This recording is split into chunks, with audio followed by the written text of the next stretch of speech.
Okay, so let's start. So in England, it turns out there's this committee that is responsible for sentencing guidelines for judges, and they make recommendations, or they make not recommendations. They set down the rules for sentencing guidelines. Well, they have come down with this idea that in order to prevent, this is interesting, right? In order to prevent discrimination, the idea is that minorities, women, pregnant women, and teenagers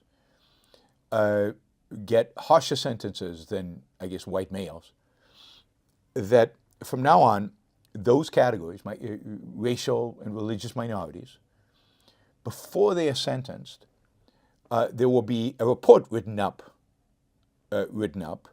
explaining to the judge their status as a minority or a woman or pregnant or a teenager or whatever, so that the judge can take that into account when sentencing.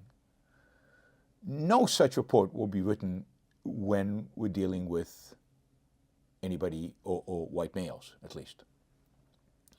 Of course, there are cries from pretty much everybody that this is establishing a two-tiered sentencing system in which white males will be sentenced to much harsher penalties because they don't have kind of the, what would you call it, the mitigating circumstances presented in these reports. The sentencing committee saying, no, that's not the intent. Indeed, the intent is to counter discrimination that already exists in the system. But the voices in opposition to this are quite loud. Interestingly enough, it seems like both Labour and Conservatives are in agreement that a two-tiered justice system is wrong, that a system of justice that actually,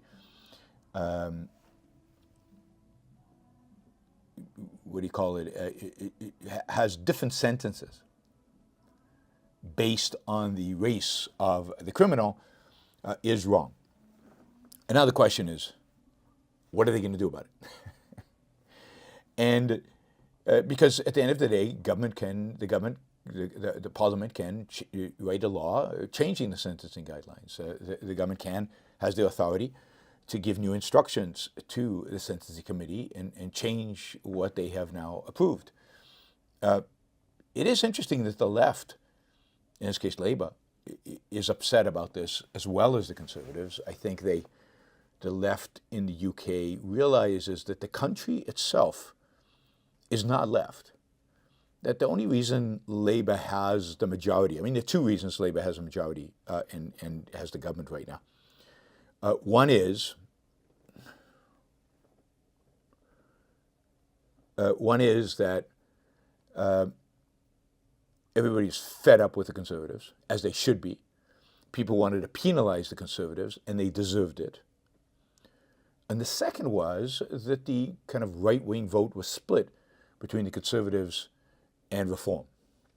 And because of the system in the UK where you vote locally for a representative locally, if the two right-wing candidates, the Conservative and the Reform, split the vote, then the left gets in.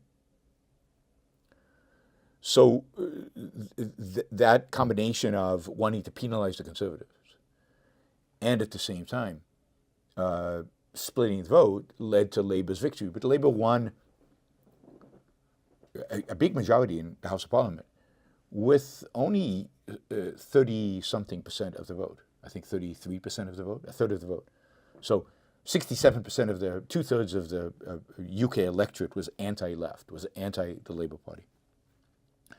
The funny thing is that today, Labour is down to 25% of the vote. But because Reform has become stronger and it's going to field many more candidates in the next election, Reform and the Conservatives are still going to split the right-wing vote. And there's a real chance that Labour, if there was an election today, would still win a majority in the House of Parliament, in spite of the fact of only receiving 25% of the total national vote. That's a bit crazy, the whole thing, right? So something's going to have to give on the right. That is, the Conservatives and the Reform will have to merge in some way or another. There's going to have to be, and it's hard to believe that Nigel Farage, who leads the Reform, will ever agree to be a number two in a Conservative, in a united front. And it's hard to believe the Conservatives will let him be number one. So it's hard to see how this plays out. In terms of the issues, they're not that far away from one another, Reform and the Conservatives. So it's more an issue of personalities and leadership and style. But, it's going to be really interesting to watch UK politics. But right now, clearly Labour knows that the public is far to the right of where Labour is. And if they have any hope of increasing the percent of the vote that they got from the last election, or even repeating it, Labour is going to have to move to the right. And I think so they're going to have to become tough on immigration. And in this case, they're going to have to show toughness in not allowing minorities to get off easier than whites. I think that is, if they allow for that, they will be viewed as way too leftist, and they will lose a lot of votes. So whether it's a two-tier system really, or whether it's not, it is perceived to be a two-tier system, and that right now is just unpalatable, not doable in the British electoral system. So Labour is opposed to it.